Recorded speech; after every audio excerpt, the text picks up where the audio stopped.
I've heard a lot about how there are bad actors online. People who pretend to be one person, but they turn out to be someone else completely. When people create an online profile or identity, it's easy for them to pretend to be somebody that they're not. On top of looking out for bad actors, I have to be careful about who might see the things that I post. It's a lot. Sometimes I choose to stay anonymous online if I don't want people on the internet to know who I am in real life, or if I don't want people in real life to know what I'm doing online. Online anonymity is when someone interacts with a digital world without sharing their true identity. They might decide not to sign in to an account or use an avatar or username that reveals who they really are. A lot of times, it's not because they want to post something bad. They just want some privacy. Sometimes there are things that I want to do online without worrying about who might be looking or judging me. And sometimes, I just don't want these online platforms to know who I am and sell my data. For example, I just started writing poetry. I wasn't sure if it was good, terrible, or embarrassing. I wanted to know what people thought, but I wasn't quite ready for people in real life to see it. So I posted it anonymously in an online forum. It allowed people to comment on it, and a few people even said that it was really good. Nobody knows that I'm the one that posted it, though. But posting anonymously has pros and cons. I felt a little braver being able to post anonymously, but it also made it easier for people to plagiarize my work. I also saw a few mean comments. People seem comfortable posting negative things when they don't know who's receiving the message. Plus, some of the mean posts were anonymous too. Online anonymity is sometimes useful, but other times, it's not. It's important to think about your online identity and presence. You can decide when it makes sense to stay anonymous online and when it doesn't.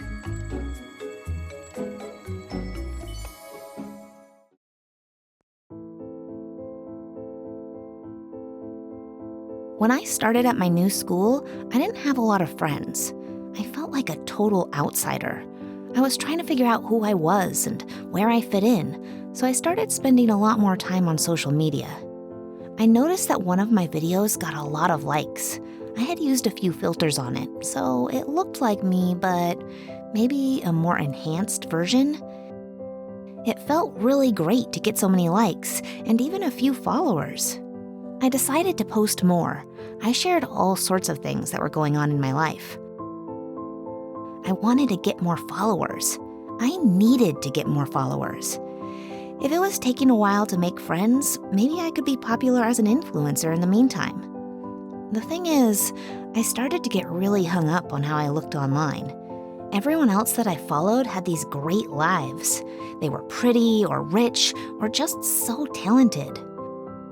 So I started to pretend that my life was better than it really was.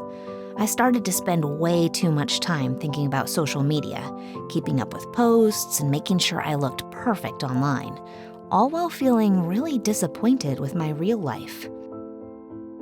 I was obsessed with how I portrayed myself online.